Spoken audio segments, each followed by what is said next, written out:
And if you look, I think the original scheme was to have kind of a symmetrical thing. See over there, there's that curved wall, and then over here there's another curved wall, and they go back. Well, I think people in Buena Vista were really interested in what he was doing. Some were, at least. Some didn't care.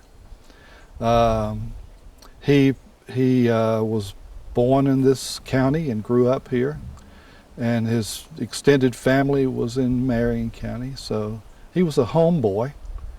But then he left and was gone for a long time, and came back and spent the last 30 years of his life here. Actually, he had left home when he was a young teenager, and ended up in New York. But he kept in touch with his mother, and eventually she bought this little house here.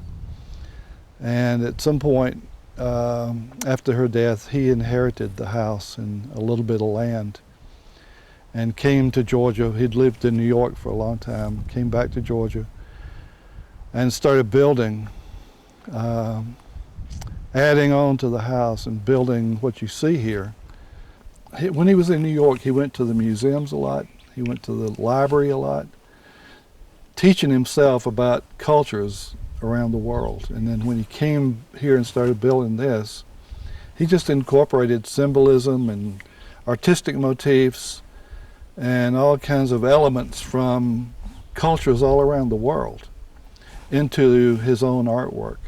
A lot of Native American symbolism, Mexican, Asian, African, you name it, and there's a little bit of it here. He believed that your hair was sort of like an antenna to receive the cosmic energy.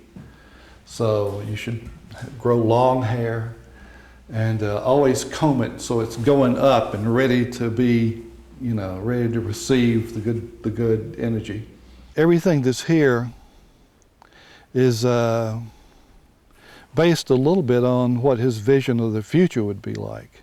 And he had this notion that if you could apply pressure to certain points of your body in the right combination, that you would levitate. And that was going to be the solution to travel in the future. You just kind of rise up and take off on your own. He built his own little world here, and the way he wanted it to be. He was always a little bit disappointed, even bitter, that his genius, as he saw it, wasn't recognized by the larger world. And he was frustrated that his artwork wasn't really, getting the kind of notice that he thought it deserved. And the decor that hippies seem to like. How about this big felt thing that we have here? Yeah, the big felt disc is something that he made several of those, and he called them cosmic mirrors. And the idea is that you could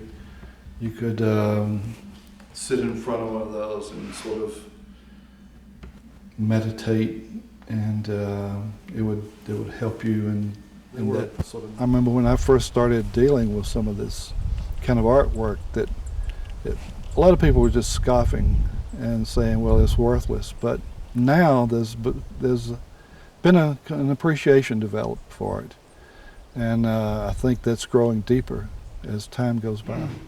Yeah, this big painting here is kind of a version of the Aztec calendar stone.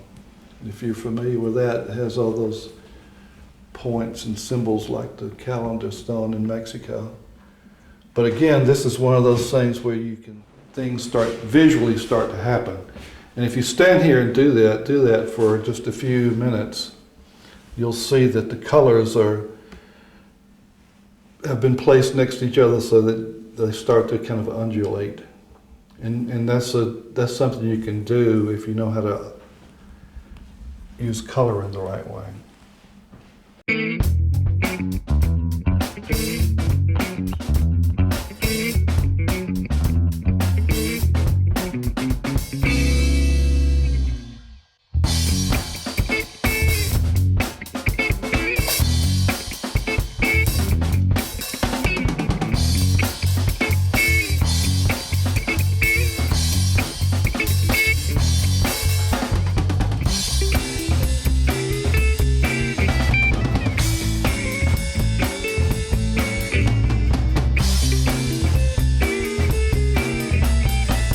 Well, we need funding to be able to afford to contract with people who are knowledgeable about restoration, to come in and art restorers, people who know about concrete and particularly painted concrete outdoors, who could restore this in a way that would make it last a lot longer.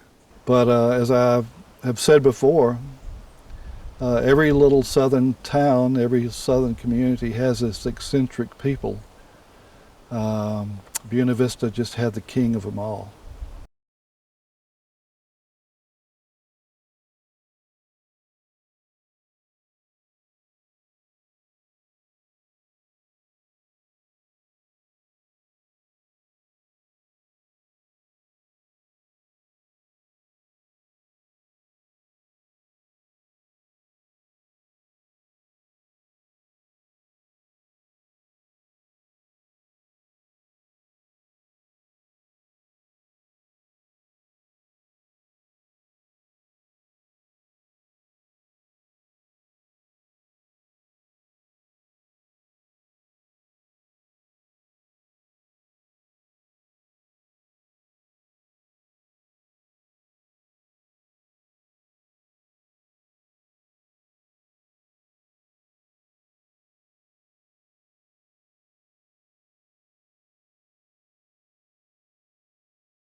So you just get the edge carved out, and those are the ones that he made. We've got lots of these beads. I mean, Yeah, the barrels. barrels full of them. So we've had the local senior center stringing them up. When Plains was first getting started, they would sell